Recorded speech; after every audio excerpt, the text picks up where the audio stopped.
আলিপুর আবহাওয়া দপ্তর থেকে পাওয়া এই মুহূর্তের সব থেকে বড় খবর। কবে কোন জেলায় দুর্যোগ নামছে, কি বলছে আলিপুর আবহাওয়া দপ্তর, বিস্তারিত জানতে ভিডিওটি অবশ্যই শেষ পর্যন্ত দেখবেন। হাওয়া অফিস জানাচ্ছে আগামী 22 মে পর্যন্ত কলকাতা, হাওড়া, হুগলি, উত্তর 24 পরগনা, দক্ষিণ 24 পরগনা, 2 মেদিনীপুর, ঝাড়গ্রাম, পুরুলিয়া, বাঁকুড়া, 2 বর্ধমান, বীরভূম, মুর্শিদাবাদ ও নদিয়া জেলায় হালকা থেকে মাঝারি বজ্রবিদ্যুৎ সহ ঝড় বৃষ্টির সম্ভাবনা রয়েছে। দক্ষিণবঙ্গের জেলায় জেলায় আগামী কয়েকদিন 30 থেকে 50 কিলোমিটার বেগে বইতে পারে ঝোড়ো হাওয়া। আগামী 4 দিন জেলায় জেলায় জারি রয়েছে হলুদ সতর্কতা। আগামী 2 দিন দক্ষিণবঙ্গের জেলায় জেলায় তাপমাত্রার কোনো হেরফের না হলেও তারপরের দিনগুলিতে গাঙ্গেয় বঙ্গে তাপমাত্রা কমতে পারে বলে জানিয়েছে আলিপুর আবহাওয়া দপ্তর। দার্জিলিং, জলপাইগুড়ি, আলিপুরদুয়ার, মালদা, কুচবিহার, 2 দিনাজপুরে আগামী কয়েকদিন ঝড় বৃষ্টির প্রবল সম্ভাবনা রয়েছে।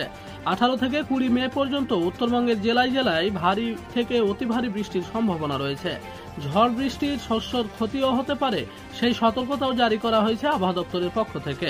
বেলার দিকে তীব্র দাবদাহের পরিস্থিতি তৈরি হলেও সকালে 11টা থেকে বেলা 4টার মধ্যে দীর্ঘক্ষণ তাপপ্রবাহের সংস্পর্শে এড়িয়ে যাওয়ার পরামর্শ দিয়েছে আলিপুর আবহাওয়া দপ্তর। অপরদিকে দক্ষিণবঙ্গের পাশাপাশি উত্তরবঙ্গেও বৃষ্টির পূর্বাভাস রয়েছে। বৃষ্টির পাশাপাশি উত্তরবঙ্গের জেলাগুলিতেও ঝোড়ো হাওয়ার দাপট থাকবে। উত্তরবঙ্গের উপরের দিকের 5 জেলা অর্থাৎ দার্জিলিং, কালিম্পং, জলপাইগুড়ি, কুচবিহার এবং আলিপুরদুয়ার জেলায় রয়েছে ঝড় বৃষ্টির সম্ভাবনা। আগামী সোমবার পর্যন্ত উত্তরবঙ্গের জেলাগুলিতে এই দুর্যোগ চলতে পারে বলে জানা গিয়েছে। শনিবার পর্যন্ত এই বৃষ্টিপাত চলতে পারে বলে পূর্বাভাস রয়েছে। অপরদিকে আগামী কয়েকদিন কলকাতায় বজ্রবিদ্যুৎ সহ বৃষ্টির সম্ভাবনা রয়েছে। আবহাওয়া দপ্তর 15 থেকে 18 মে পর্যন্ত হলুদ সতর্কতা জারি করেছে। বিশেষত বিকেল ও সন্ধ্যের দিকে বজ্রঝড় ও মাঝারি বৃষ্টিপাতের সম্ভাবনা রয়েছে, তাই বাসিন্দাদের সতর্ক থাকার আহ্বান জানিয়েছে। অন্যদিকে মে মাসের গরমের মাঝে যখন সমুদ্রের জল টকবক করে ফুটছে, তখন ঘূর্ণিঝড়ের আনাগোনা যেন স্বাভাবিক ঘটনা।